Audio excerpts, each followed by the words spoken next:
صل على سيدنا ومولانا محمد وعلى سيدنا. جی ناظرین و سامعین، پروگرام یاد الہی میں روزانہ عظیم ہستیوں کے تذکارے پاک کیے جاتے ہیں اور اس کے ساتھ ساتھ کچھ ایسے موضوعات پر گفتگو ہوتی ہے جن سے آپ کو رہنمائی حاصل ہوتی ہے. آج حبر الامہ، ترجمان القرآن، مفسر قرآن، اہل بیت کرام اور صحابہ کرام علیہم رضوان میں سے ایک عظیم ہستی سیدنا عبداللہ ابن عباس رضی اللہ عنہما آپ کے تذکارے پاک ہوں گے. اس سے پہلے کتاب الشفا سے آج کا وظیفہ شیطانی شرارتوں سے محفوظ رہنے کے وظائف. لوگوں کے درمیان دشمنیاں، نئے نئے فتنے، ان تمام معاملات کے حوالے سے یہ شیطان ہی کی شرارتیں ہوتی ہیں. تو ان سے محفوظ رہنے کے لیے چند ایک وظائف ہیں. یہ امت مسلمہ کے لیے بھی پڑھے جا سکتے ہیں، تمام امت مسلمہ کے تمام بچوں کے لیے پڑھے جا سکتے ہیں. اپنے بچوں کے لیے بھی پڑھیے، اپنے گھر کی حفاظت کے لیے پڑھیے، مال و جان، عزت آبرو کی حفاظت کے لیے. تو اپنے بچوں اور گھر کی سلامتی اور صحت و عافیت کے لیے 7 سلام جو قرآن مجید فرقان حمید میں مذکور ہیں، موجود ہیں، روزانہ پڑھ کر گھر میں اور اپنے بچوں پر پھونکنا یہ عجب تاثیر رکھتا ہے، بہت ہی فائدہ مند ہے. حتیٰ کہ مختلف قسم کے جو جنات، آسیب،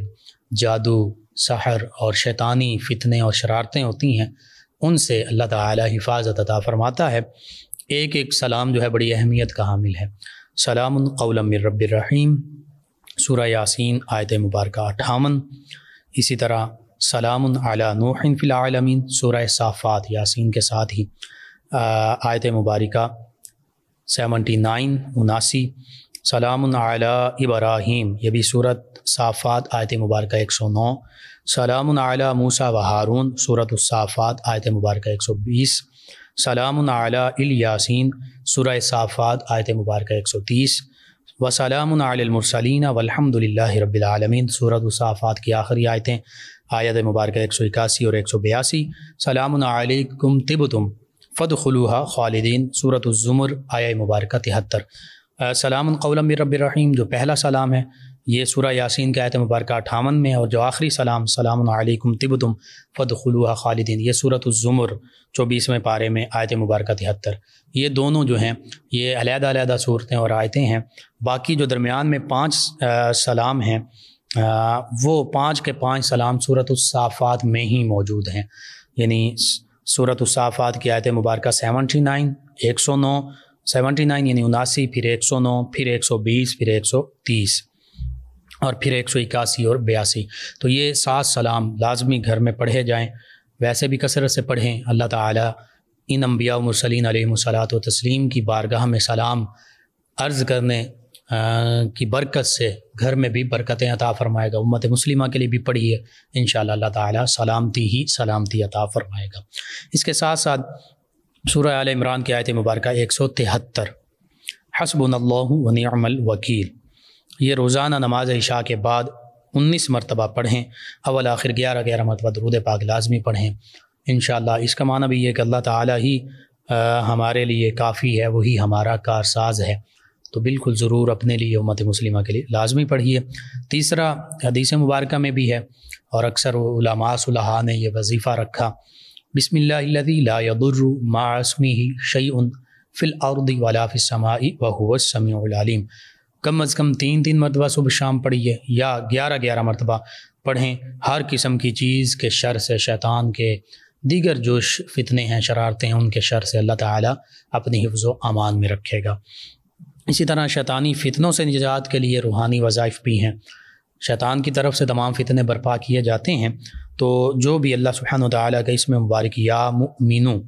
کثرت سے پڑھے گا بھی اور 1000 مرتبہ لکھ کر تعویذ بنا کر اپنے پاس رکھے. یا مؤمن کا مطلب ایمان عطا فرمانے والا، امن عطا فرمانے والا، وہ اللہ ہی کی ذات ہے. تو شیطان کے فتنے سے انشاءاللہ محفوظ رہے گا، کوئی دشمن اس پر قابو نہیں پا سکے گا. تو ضرور اپنے لیے بھی پڑھیے، امت مسلمہ کے لیے پڑھیے. دوسرا صحیح بخاری میں چند ایک کلمات ہیں، روزانہ اگر کسی بھی نماز کے بعد 100 مرتبہ پڑھیں تو اس کے پڑھنے سے ظاہری اسباب کے بغیر بھی، یعنی ظاہری طور پر مال و دولت نہ ہو، نہ بھی ہو، کم ہو، ظاہری طور پر اپنی حفاظت کے ذرائع نہ بھی ہوں، دیگر خوشیوں کے ذرائع ظاہری طور پر نہ بھی ہوں، تمام امت مسلمہ کے لیے اور بالخصوص امت مسلمہ کے جو کمزور حال طبقے ان کے لیے میں یاد کر رہا ہوں، تو ظاہری اسباب کے بغیر بھی انسان ہمیشہ خوش رہے گا اور اچھی زندگی بسر کرے گا۔ 100 مرتبہ ہر نماز کے بعد یہ کلمات پڑھیے۔ کلمات کیا ہیں؟ لا الہ الا اللہ وحدہ لا شریک لہ، لا الہ الا اللہ وحدہ لا شریک لہ، لہ الملک ولہ الحمد، لہ الملک ولہ الحمد وہو علی کل شیء قدیر، وہو علی کل شیء قدیر۔ جتنے بھی لسنرز ہمیں سن رہے ہیں اور اکثر وہ مختلف مشکلات کے حوالے سے، مختلف اپنی پریشانی اور رزق جواب ہر حوالے سے پوچھتے ہیں، ان کے لیے یہ وظیفہ بہت ہی مجرب ہے۔ ہر نماز کے بعد 100 مرتبہ پڑھ لیجئے، انشاءاللہ اللہ سبحانہ و تعالی بظاہر اسباب کے بغیر، اللہ تعالیٰ تو ہر چیز پر قادر ہے، ہمیں اسباب کی ضرورت ہے، اللہ سبحانہ و تعالی کو اسباب کی ضرورت نہیں ہے، وہ اسباب ہمارے لیے ہی پیدا فرمائے۔ اللہ چاہے تو ما تحت الاسباب بھی مدد فرماتا ہے، ما فوق الاسباب بھی مدد فرماتا ہے، بغیر اسباب کے بھی اللہ تعالی مدد فرما سکتا ہے، وہ قدرت کاملہ رکھتا ہے۔ تو ضرور ہمارے وہ لسنرز جو اکثر پریشانی کے عالم میں اور بعض اوقات مایوسی کا اظہار کر رہے ہوتے ہیں، مایوسی بھی گناہ ہے، یہ وظیفہ لازمی پڑھیں۔ اس کے ساتھ ساتھ یا مسبب الاسباب پڑھ سکتے ہیں، درود پاک کی کثرت کر سکتے ہیں، استغفار کی کثرت کر سکتے ہیں، اور نماز لازمی پڑھیے، قرآن کریم کی تلاوت لازمی کیجیے انشاءاللہ۔ پھر دیکھیے بظاہر اسباب کے بغیر اللہ سبحانہ و تعالی تمام راحتیں، آسانیاں بھی عطا فرمائے گا، اور آپ کی زندگی جو ہے وہ خوشحالی کے ساتھ اور خوشی کے ساتھ بسر ہوگی۔ کسی قسم کا پھر احساس کمتری یا کسی قسم کے ایسے کوئی پرابلم، کوئی مسئلہ نہیں رہے گا، کوئی مشکل نہیں رہے گی۔ تو ضرور یہ چند ایک وظائف ہیں شیطان کی شرارتوں سے بچنے کے لیے، شیطان کے فتنوں سے بچنے کے لیے، امت مسلمہ کی حفاظت کے لیے، اپنے گھر بار بچوں کی حفاظت کے لیے لازمی ان کو اپنے اوراد و وظائف کا آپ حصہ بنائیے، اللہ پر یقین کامل رکھتے ہوئے ان کو پڑھیے۔ اللہ سبحانہ و تعالی یہ تمام معاملات ہمارے لیے بہتر فرمانے والا ہے۔ جب اللہ سبحانہ و تعالی کی ذات بابرکات پر کامل یقین رکھتے ہوئے اللہ کو یاد کریں گے تو انشاءاللہ آپ کے تمام معاملات بہتر سے بہترین ہو جائیں گے۔ اللہ سبحانہ و تعالی سے یہ دعا بھی ہے، اللہ تعالی مجھے، آپ کو، ہم سب کو آسانیاں عطا فرمائے، دین و دنیا آخرت کی بھلائیاں عطا فرمائے۔ یہ وظائف آپ خود پڑھیے، اپنے اوراد وظائف معاملات کا حصہ بنائیے، اپنے دوست احباب، رشتہ دار، پڑوسیوں، محلے داروں تک، امت مسلمہ تک پہنچائیے۔ خلوص نیت کے ساتھ اگر آپ پہنچاتے ہیں تو انشاءاللہ آپ کو اس کا پورا اجر ملے گا۔ اللہ سبحانہ و تعالی دین و دنیا آخرت میں بھلائیاں بھی عطا فرمائے، آسانیاں بھی عطا فرمائے، مشکلات دور فرما دے، آمین۔ امت مسلمہ کو اوج کمال عطا فرمائے، سربلندیاں عطا فرمائے، آمین۔ جی ناظرین و سامعین، سیدنا عبداللہ بن عباس رضی اللہ عنہما، آپ کی شخصیت کے کئی پہلو ہیں، چند ایک پہلوؤں کا خاص طور پر میں ذکر کرنا چاہوں گا۔ نبی محتشم صلی اللہ علیہ وآلہ وسلم کے چچا زاد بھائی ہیں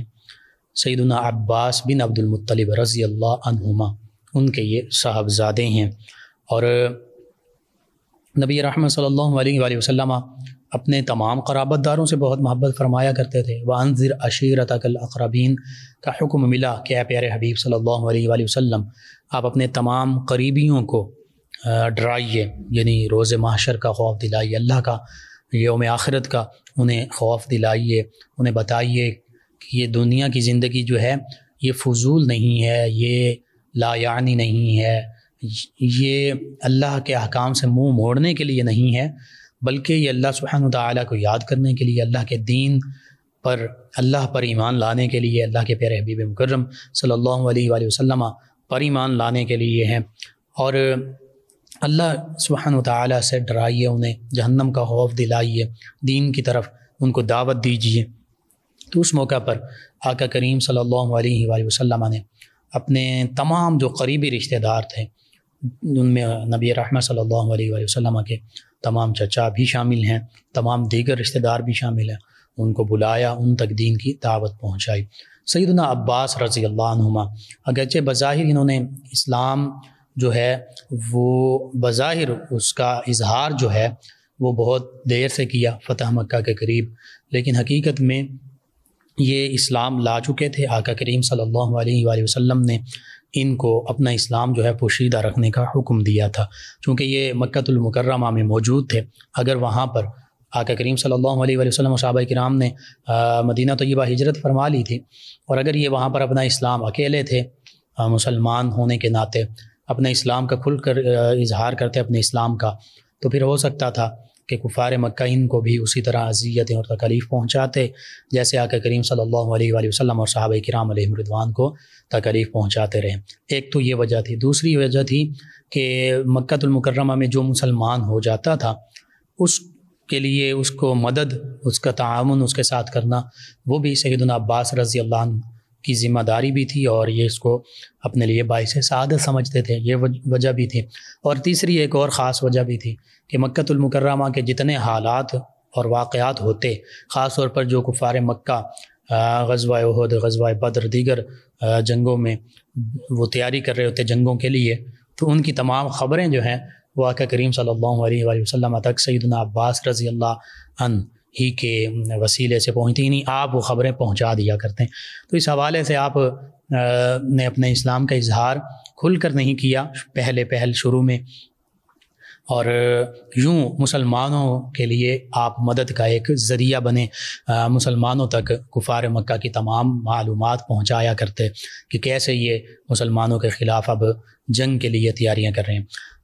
اسی طرح نبی رحمت صلی اللہ علیہ وآلہ وسلم کے آپ ان چچاؤں میں شامل ہیں جنہوں نے اسلام کی دولت کو قبول کیا، اسلام کی دولت جن کے حصے میں آئی۔ اور پھر سیدنا عباس رضی اللہ عنہما تو فرماتے ہیں کہ میں تو اس وقت ہی نبی رحمت صلی اللہ علیہ وآلہ وسلم پر ایمان لا چکا تھا، اور میں جانتا تھا کہ اللہ کے سچے نبی ہیں۔ جب پنگھوڑے میں نبی رحمت صلی اللہ علیہ وآلہ وسلم، آپ خود اس واقعے کی گواہی بھی دے رہے ہیں کہ بچپن کے عالم میں جب پنگھوڑے میں آقا کریم صلی اللہ علیہ وآلہ وسلم ہوتے تو آپ جس جانب انگلی موڑتے رات کے وقت چاند ادھر ہی چلا جاتا، جس کو اعلیٰ حضرت امام احمد رضا خان قادری علیہ رحمہ نے فرمایا تھا کہ چاند جھک جاتا جدھر انگلی اٹھاتے مہد میں، کیا ہی چلتا تھا اشاروں پر کھلونا نور کا۔ یعنی مہد میں پنگھوڑے میں جب آقا کریم صلی اللہ علیہ وآلہ وسلم جس جانب انگلی اٹھاتے رات کے وقت چاند ادھر ہی جھک جاتا، چاند ادھر ہی چلا جاتا۔ یہ آپ کا بچپن میں معجزہ ہے۔ اور اظہار نبوت سے پہلے اگرچہ نبی علیہ الصلاۃ والتسلیم کوئی بھی نبی وہ عالم ارواح ہی سے نبی ہیں، لیکن نبوت کا اظہار فرمانے سے پہلے جو ان سے معجزہ ظاہر ہوتا ہے اس کو ارہاس بھی کہتے ہیں۔ یہ آپ کا معجزہ تھا، آپ کا ارہاس تھا، اور سیدنا عباس رضی اللہ عنہما اس کی گواہی دے رہے ہیں۔ اور آپ فرما رہے ہیں کہ میں تو اسی وقت جان چکا تھا کہ یہ اللہ کے پیارے ہیں، اللہ کے سچے نبی ہیں۔ بہرحال انہی کے صاحبزادے ہیں سیدنا عبداللہ بن عباس رضی اللہ عنہما۔ یہ ایک نسبت سیدنا عبداللہ بن عباس رضی اللہ عنہما کو حاصل ہے، آقا کریم صلی اللہ علیہ وآلہ وسلم کے چچا زاد ہیں۔ دوسری نسبت یہ حاصل ہے کہ نبی رحمت صلی اللہ علیہ وآلہ وسلم کی جو زوجہ مطہرہ ہیں، زوجہ مطہرہ ہیں، ہم مومنوں کی ماں ہیں، ام المومنین سیدہ میمونہ رضی اللہ عنہا، میمونہ بنت حارث رضی اللہ عنہا، یہ سیدنا عبداللہ ابن عباس رضی اللہ عنہما کی خالہ ہیں، سگی حقیقی خالہ ہیں۔ یعنی سیدنا عبداللہ ابن عباس رضی اللہ عنہما کی جو والدہ ماجدہ ہیں سیدہ لبابہ بنت حارث، یہ ام المومنین سیدہ میمونہ بنت حارث رضی اللہ عنہما کی سگی بہن ہیں۔ تو اس حوالے سے بھی نبی رحمت صلی اللہ علیہ وآلہ وسلم اور نبی کریم صلی اللہ علیہ وآلہ وسلم کے گھرانے کے ساتھ بہت قریبی نسبت ہے۔ بلکہ خود سیدنا عبداللہ ابن عباس رضی اللہ عنہما فرماتے ہیں کہ میں ابھی بچپن کے عالم میں تھا، کم سنی کا عالم تھا، تو میں اکثر اوقات مدینہ طیبہ میں نبی کریم صلی اللہ علیہ وآلہ وسلم کے کاشانہ اقدس پر حاضر بھی ہوا کرتا، اور اپنی خالہ جان انہی کے ہاں رات بھی گزارا کرتا، انہی کی بارگاہ میں رات رہا کرتا۔ آقا کریم صلی اللہ علیہ وآلہ وسلم بھی تشریف فرما ہوتے، اور پھر اس حوالے سے نبی رحمت صلی اللہ علیہ وآلہ وسلم کے معمولات مبارکہ کا بھی ذکر سیدنا عبداللہ ابن عباس رضی اللہ عنہما نے کیا ہے۔ سیدنا عبداللہ ابن عباس رضی اللہ عنہما کی ولادت باسعادت جو ہے یہ اس وقت ہوتی ہے جب کفار مکہ نے صحابہ کرام علیہم رضوان نبی رحمت صلی اللہ علیہ وآلہ وسلم آپ کے خانوادے یعنی قریش کا بائیکاٹ کیا، اور شیب ابی طالب میں جب نبی رحمت صلی اللہ علیہ وآلہ وسلم اور آپ کے قریبی گھرانے اور خانوادے کو، آپ کے قریبی رشتہ داروں کو 3 سال تک رہنا پڑا۔ اس دوران سیدنا عبداللہ ابن عباس رضی اللہ عنہما کی ولادت با سعادت ہوتی ہے۔ تو اس حوالے سے بھی پتہ چلتا ہے کہ اس موقع پر بھی ان کے والد گرامی نبی رحمت صلی اللہ علیہ وآلہ وسلم کے پیارے چچا جان سیدنا عباس رضی اللہ عنہ یہ نبی رحمت صلی اللہ علیہ وآلہ وسلم کا ساتھ دے رہے ہیں۔ وہ مشکلات جو ہیں، جو سوشل بائیکاٹ کیا جا رہا ہے کفار کی جانب سے، کہ جس کے دوران صحابہ کرام نبی رحمت صلی اللہ علیہ وآلہ وسلم کے گھرانے، خدا کے کریم صلی اللہ علیہ وآلہ وسلم نے اکثر اوقات فاقہ کی نوبت رہی، فاقوں سے اوقات گزارے، دن اور رات گزارے، درختوں کے پتے یا سوکھی ہوئی روٹیاں کبھی مل جاتی، اسی طرح بعض اوقات پرانا چمڑا مل جاتا، اس طرح کے معاملات رہے۔ آج امت مسلمہ کے لیے شیب ابی طالب میں جو کفار کی طرف سے سوشل بائیکاٹ کیا گیا، یہ بہت بڑا سبق ہے کہ آقا کریم صلی اللہ علیہ وآلہ وسلم نے، صحابہ کرام نے، نبی کریم صلی اللہ علیہ وآلہ وسلم کے گھرانے نے اتنے مشکل حالات جو ہیں ان کا بھی سامنا کیا ہے، صرف اور صرف اسلام کی خاطر، صرف اور صرف اللہ سبحانہ وتعالی کے احکام کی تعمیل کی خاطر، صرف اور صرف مسلمانوں کی عزت اور بقا کی خاطر۔ تو کیا آج ہمارے مسلمان جو ہیں، جو پوری دنیا میں عیاشیاں بھی کر رہے ہیں، مسلمان حکمران بھی، ہم خود بھی، ہمارے پاس دنیا کی ہر نعمت میسر ہے، اللہ سبحانہ وتعالی کی طرف سے تمام چیزیں ہمیں میسر ہیں، کسی چیز کی کمی نہیں ہے، ہر قسم کے وسائل ہمارے پاس ہیں۔ خوراک کا ذکر کیا جائے، کھانے پینے کی مختلف انواع کی، مختلف اقسام کی ڈشز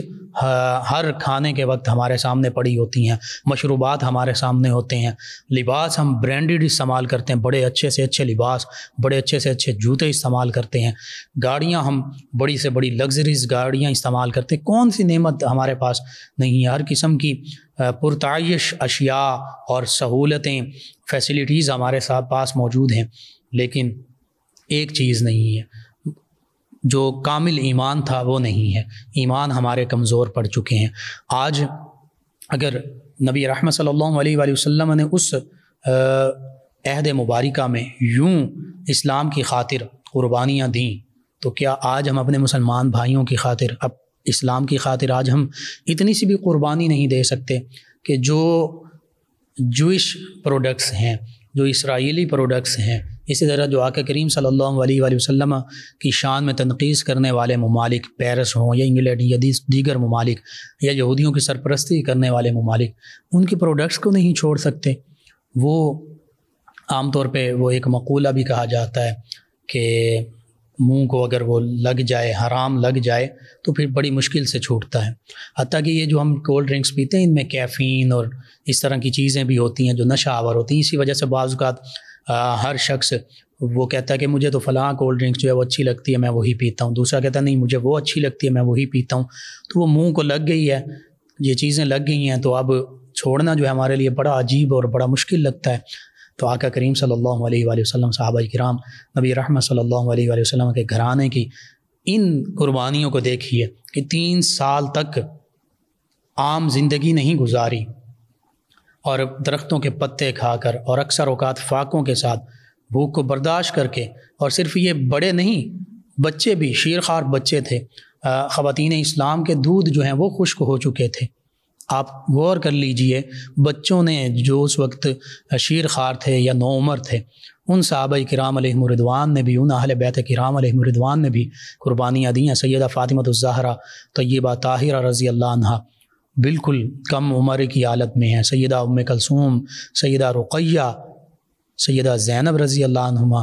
اور ان میں سے غالباً سیدہ رقیہ سیدنا عثمان ذو النورین رضی اللہ عنہ کے ساتھ حبشہ کی جانب ہجرت فرما چکی تھیں، تو وہاں پر بھی انہوں نے تکالیف اور مصائب اور پریشانیاں وہ جھیلیں، برداشت کی ہیں، لیکن اف تک نہیں کی۔ آج ہمیں اور ان کے الٹرنیٹ، ان کے متبادل ہمارے پاس آج کی چیزوں کے متبادل موجود ہیں، پاکستان کی پروڈکٹس موجود ہیں، لیکن ہم تیار ہی نہیں ہیں متبادل کے لیے۔ ہمارے پاس دیگر پیٹرول پمپس موجود ہیں، پاکستان کا اپنا پیٹرول پمپ موجود ہے، وہاں سے پیٹرول ہم ڈلوا سکتے ہیں، لیکن صرف تھوڑی سی یہ زحمت ہم گاڑی کو وہاں لے جانے کی نہیں کر سکتے۔ نہیں جی، کوئی ضرورت نہیں ہے، کوئی مسئلہ نہیں، اب یہیں سے ہی ڈلوانا ہے، ٹوٹل ہی ہم پیٹرول یوز کر رہے ہیں۔ وہ فرانس جس نے سرکاری سطح پر آقا کریم صلی اللہ علیہ وآلہ وسلم کی شان میں تنقیص کی، تو یہ ہمارے لیے حقیقت تو یہ ہے کہ جب ان عظیم ہستیوں کے تذکارے پاک کیے جاتے ہیں، ان کی حیات مبارکہ اور ان کی قربانیوں کا ذکر کیا جاتا ہے، اصل میں یہ ہمارے لیے درس ہوتا ہے، اسی میں ہمارے لیے سبق موجود ہوتا ہے، یہ ہمارے لیے زندگی گزارنے کا راستہ ہوتا ہے۔ اور پروگرام میں ان ہستیوں کا جو تذکرہ کیا جاتا ہے اس کا دو مقصد ہیں کم از کم۔ ایک تو ان عظیم ہستیوں سے ہم روشناس ہوں، ہم یہ اصل ہمارے ہیروز ہیں، ہمیں پتہ چلے کہ ہمارے اصل جو پیشوا تھے، رہنما تھے، ہیروز تھے، وہ یہ ہیں۔ اور دوسرا ان کی محبت بھی پیدا ہو، محبت کے ساتھ ان کی ہم اطاعت کر سکیں، ان کی پیروی کر سکیں، ہمیں پتہ چلے انہوں نے اسلام کے حوالے سے کیا کیا خدمات سر انجام دی، کیا قربانیاں دی۔ تو بہرحال یہ قربانیاں شیب ابی طالب کی اور پھر کفار مکہ کے ظلم و ستم سے ہے، وہ ہمارے سامنے موجود ہیں۔ ہمارے پاس تو حقیقت ہے، زندگی کی ہر چیز، ہر لگژریز تمام موجود ہیں، لیکن پھر بھی ہم یہ چھوٹی سی قربانی جو ہے، ایک چھوٹا سا جہاد جو ہے، یہ بھی نہیں کر سکتے۔ حالانکہ اس وقت تو امت مسلمہ پر جہاد بالسیف یہ فرض ہو چکا ہے کہ تلوار کے ساتھ، سامان حرب کے ساتھ جہاد کیا جائے، لیکن ہم جہاد باللسان بھی نہیں کر سکتے، جہاد بالید یعنی ہاتھ کے ساتھ جو جہاد ہے وہ بھی نہیں کر سکتے۔ اس پر ہمیں اپنے ایمان کا محاسبہ کرنا چاہیے کہ ہم کس مقام پر کھڑے ہیں۔ بہرحال سیدنا عبداللہ ابن عباس رضی اللہ عنہما نبی رحمت صلی اللہ علیہ وآلہ وسلم کی زوجہ مطہرہ، ان کی خالہ ہیں، تو اکثر وہاں رہا کرتے۔ آقا کریم صلی اللہ علیہ وآلہ وسلم کے معمول مبارکہ کے بارے میں بتاتے ہیں کہ آقا کریم صلی اللہ علیہ وآلہ وسلم رات کے آخری پہر خاص طور پر بیدار ہوا کرتے اور وضو فرماتے اور پھر تہجد کی نماز ادا فرمایا کرتے۔ فرماتے ہیں کہ ایک موقع پر میں بھی ساتھ کھڑا ہوا، لیکن چونکہ کم سن تھے تو فرماتے ہیں میں بائیں طرف کھڑا ہوا، آقا کریم صلی اللہ علیہ وآلہ وسلم نے مجھے پکڑ کر اپنی دائیں جانب فرما لیا۔ اسی طرح یہ وہ صحابی رضی اللہ عنہ ہیں کہ جنہیں اکثر آقا کریم صلی اللہ علیہ وآلہ وسلم کا ردیف بننے کا بھی شرف حاصل ہوا، یعنی آقا کریم صلی اللہ علیہ وآلہ وسلم کے ساتھ آقا کریم صلی اللہ علیہ وآلہ وسلم کی سواری پر بیٹھنے کا آقا کریم صلی اللہ علیہ وسلم کے پیچھے یہ شرف حاصل ہوا۔ اور نبی رحمت صلی اللہ علیہ وآلہ وسلم کی یہ خدمات بجا لایا کرتے۔ آقا کریم صلی اللہ علیہ وآلہ وسلم نے ان کو خصوصی دعاؤں کے ساتھ نوازا،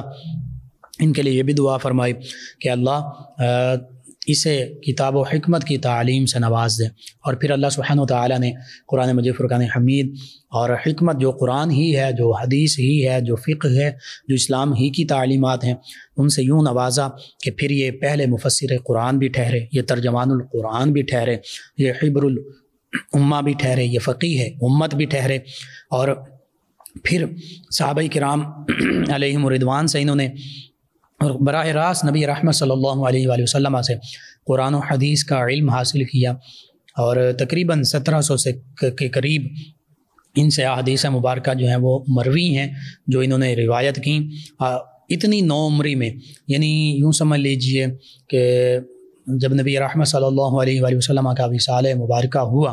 تو اس موقع پر ان کی عمر زیادہ سے زیادہ 14 سے 15 برس تھی، نوجوان ہیں، لیکن حافظہ اللہ سبحانہ وتعالی نے اتنا قوی عطا فرمایا، اور نبی رحمت صلی اللہ علیہ وآلہ وسلم کی دعا جو ہے وہ ان کے لیے ایسے مستجاب ٹھہری کہ پھر بڑے بڑے جو کبار صحابہ کرام علیہم رضوان ہیں وہ بھی ان سے قرآن و سنت کے علم کے حوالے سے پوچھا کرتے تھے، مسائل دریافت کیا کرتے تھے۔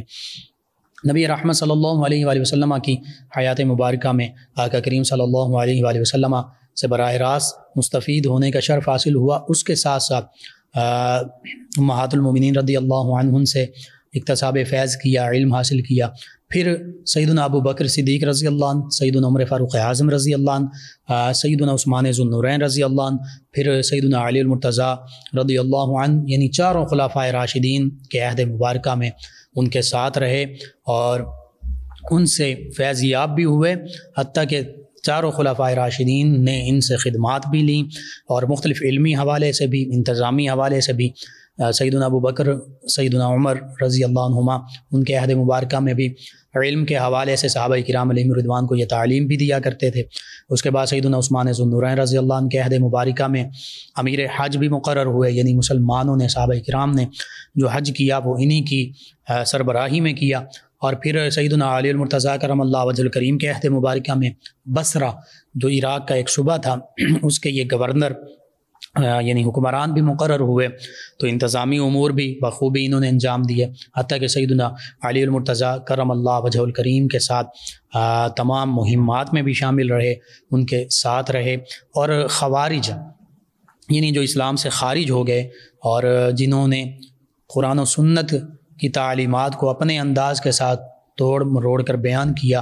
اور معاذ اللہ ثم معاذ اللہ صحابہ کرام علیہم رضوان کے بارے میں، حتیٰ کہ سیدنا علی المرتضیٰ کرم اللہ وجہ الکریم کے بارے میں معاذ اللہ ثم معاذ اللہ یہاں تک کہہ دیا کہ یہ مسلمان ہی نہیں، حالانکہ خود مسلمان وہ نہیں تھے، خارجی تھے، اسلام سے خارج ہو چکے تھے۔ ان کے سامنے سیدنا علی المرتضیٰ کرم اللہ وجہ الکریم کی طرف سے انہوں نے ہی ان کو سمجھایا، اور ان میں سے 10,000 تک خارجی ایسے تھے جنہوں نے دوبارہ اسلام کی طرف جو لوٹے اور اسلام کی تعلیمات کو اپنایا۔ قرآن مجید فرقان حمید کی تفسیر کے حوالے سے مفسر قرآن ایسے ہیں کہ آپ خود فرماتے ہیں کہ قرآن مجید فرقان حمید کی کوئی آیت مبارکہ ایسی نہیں کہ جس کے شان نزول کے بارے میں نہ جانتا ہوں، اور اس کے بارے میں ہر چیز جانتا ہوں کہ یہ کس کے حق میں نازل ہوئی، کہاں نازل ہوئی، کیوں نازل ہوئی، اس کا شان نزول کیا تھا۔ اور آپ کا ایک اور زندگی کا پہلو یہ بھی ہے، سیدنا زید بن ثابت رضی اللہ عنہ یہ بھی آپ کے اساتذہ میں شامل ہیں، اور آپ کا یہ بھی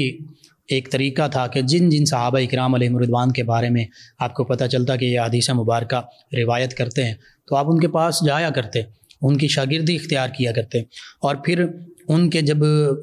در دولت پر جاتے، یعنی ان کے گھر جب جاتے تو بس ایک مرتبہ دستک دے دیتے اور وہیں بیٹھ جاتے، یا وہاں زیادہ وقت ہو جاتا تو لیٹ جاتے، آرام کرتے، بار بار تنگ نہیں کرتے، ان کے آرام میں خلل نہیں ڈالتے، بلکہ انتظار کیا کرتے۔ یہ آپ کے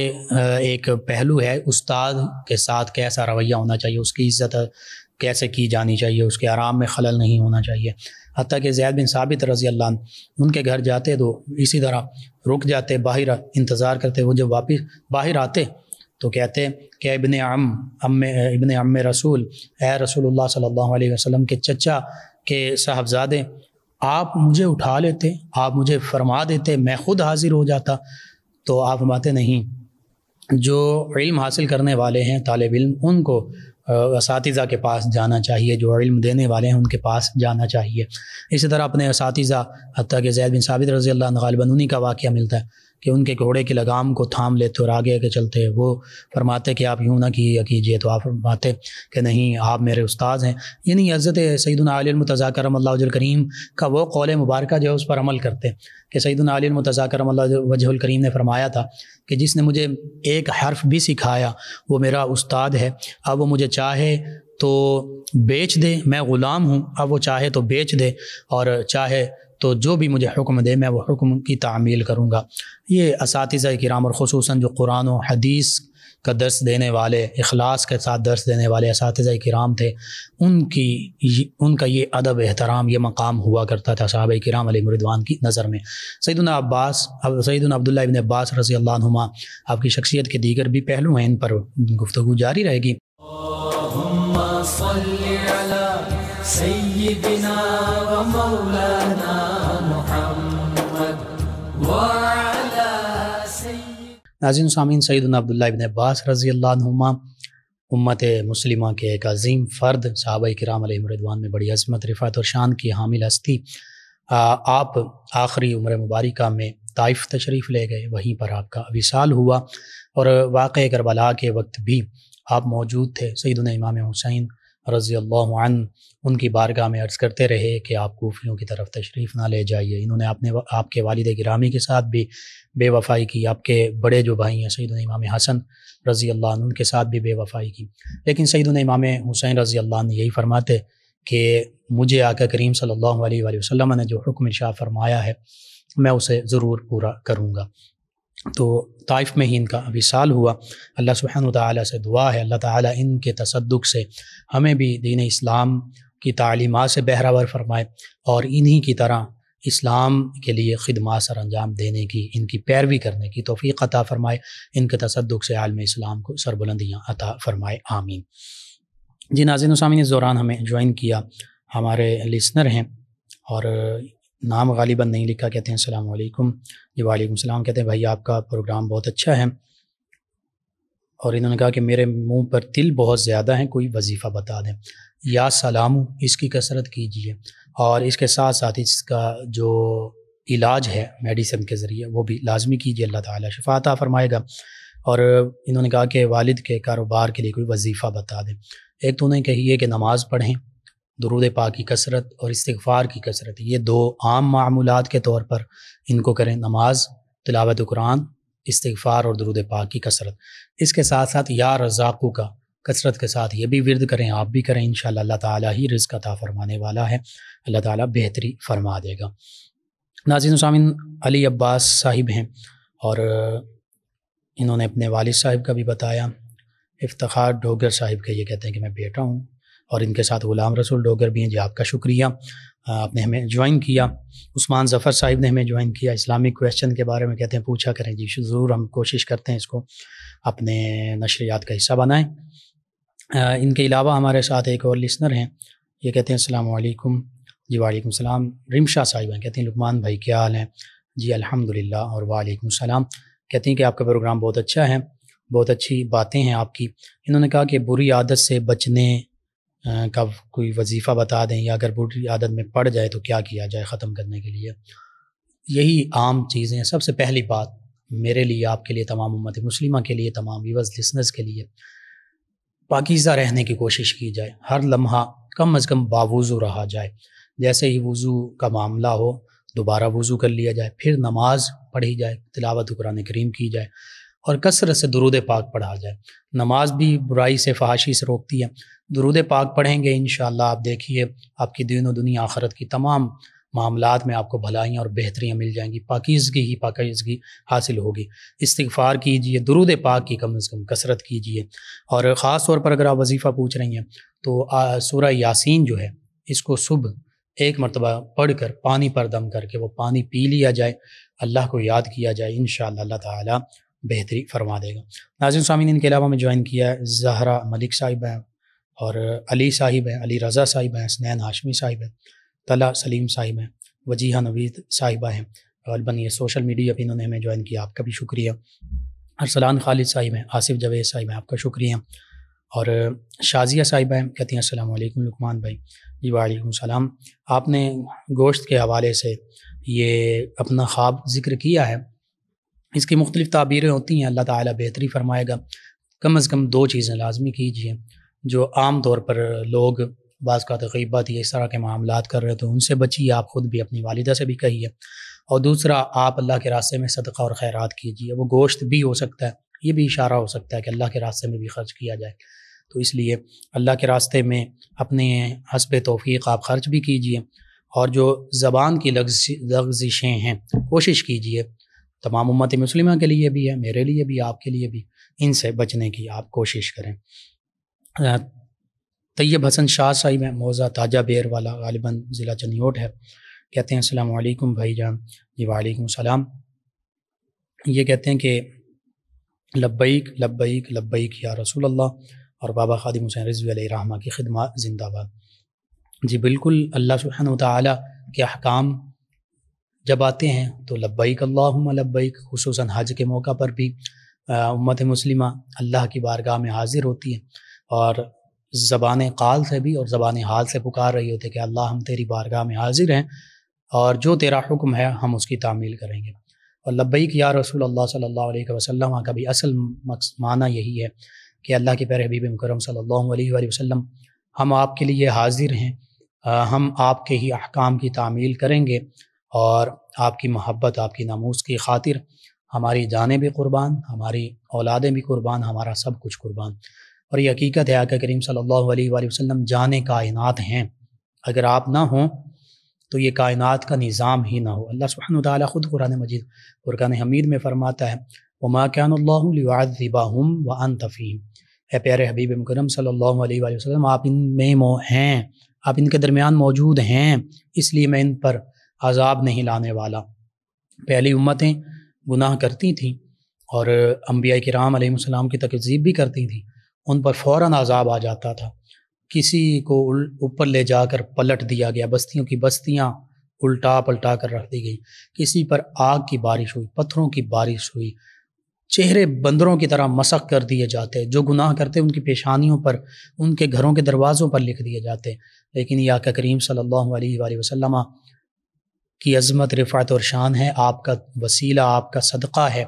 کہ آج ہم گناہ بھی کرتے ہیں، ہمارے چہرے مسخ نہیں کیے جاتے، ہمارے پیشانیوں پر نہیں لکھے جاتے گناہ، ہمارے گھروں کے دروازوں پر نہیں لکھے جاتے، ہم پر اس طرح عذاب نازل نہیں ہوتے جس طرح پہلی قوموں پر نازل ہوتے تھے۔ اور یہ جو فرمایا وَمَا كَانَ اللَّهُ لِيُعَذِّبَهُمْ وَأَنْتَ فِيهِمْ، یہ مسلمانوں پر تو اللہ کا خاص فضل و کرم ہے آقا کریم صلی اللہ علیہ وآلہ وسلم کے وسیلے سے، لیکن یہ کفار کے لیے بھی ہے۔ آج کفار جو ہیں وہ نبی رحمت صلی اللہ علیہ وآلہ وسلم کی تنقیص نہیں کر رہے ہیں، اور ہو سکتا ہے پہلے جو امتیں تھیں، جو پہلے کفار تھے، ان سے بڑھ کر رہے ہوں، لیکن اللہ سبحانہ وتعالیٰ نے اپنے پیارے حبیب مکرم صلی اللہ علیہ وآلہ وسلم کے تصدق سے یوں ان کو عذاب نہیں دے رہا۔ یہ فرمایا اِنَّا كَفَيْنَاكَ مِنَ الْمُسْتَهْزِئِينَ کہ جو استہزاء کرنے والے ہیں پیارے حبیب صلی اللہ علیہ وآلہ وسلم آپ کے ساتھ، آپ کی شان میں تنقیص کرنے والے ہیں، اللہ فرمایا بے شک ہم یعنی اللہ ان کے لیے کافی ہے، ان کو ان کی سزا اس دنیا میں بھی اللہ تعالیٰ انہیں دے دے گا، لیکن پھر بھی اس طرح عذاب نہیں آ رہا۔ کیا کہیں پتھروں کی بارش ہوئی، کیا کہیں آگ برسائی گئی، کیا کوئی بستیاں یوں الٹا دی گئیں؟ یہ آقا کریم صلی اللہ علیہ وآلہ وسلم کی عظمت، رفعت اور شان ہے کہ اتنے گناہوں کے باوجود، ایسے معاملات کے باوجود اس طرح عذاب نہیں دیا جا رہا۔ ہاں اللہ سبحانہ وتعالیٰ ان کے لیے کافی ہے، جو تنقیص کر رہے ہیں، جو آقا کریم صلی اللہ علیہ وسلم کی شان میں تنقیص کرتے ہیں یا مسلمانوں پر یوں ظلم و ستم کرتے ہیں۔ اللہ سبحانہ وتعالیٰ وَمَكَرُوا وَمَكَرَ اللَّهُ، کفار جو ہیں مکر کرتے ہیں، اللہ خفیہ تدبیریں فرماتا ہے جیسے اللہ کی شان کے لائق ہے۔ وَاللَّهُ خَيْرُ الْمَاكِرِينَ، اللہ فرماتا اللہ سب سے بہتر خفیہ تدبیر فرمانے والا ہے۔ تو اللہ سبحانہ وتعالیٰ کی خفیہ تدبیروں کے سامنے ان کے خفیہ پلاننگز، ان کے منصوبے جو ہیں وہ کچھ بھی معنی نہیں رکھتے، کچھ حیثیت نہیں رکھتے۔ انشاءاللہ اللہ تعالیٰ عالم اسلام کو سربلندیاں عطا فرمائے گا، صرف ہمیں اپنے آپ کو بدلنے کی ضرورت ہے۔ جی ناظرین و سامعین، پروگرام کا وقت ختم ہو جاتا ہے، انشاءاللہ کل صبح دوبارہ آپ سے ملاقات ہوگی۔ پروگرام یاد الہی میں اپنے میزبان محمد لقمان رضا اور ہماری ٹیم کو اجازت دیجیے۔ اللہ نگہبان۔ اللهم صل على سيدنا ومولانا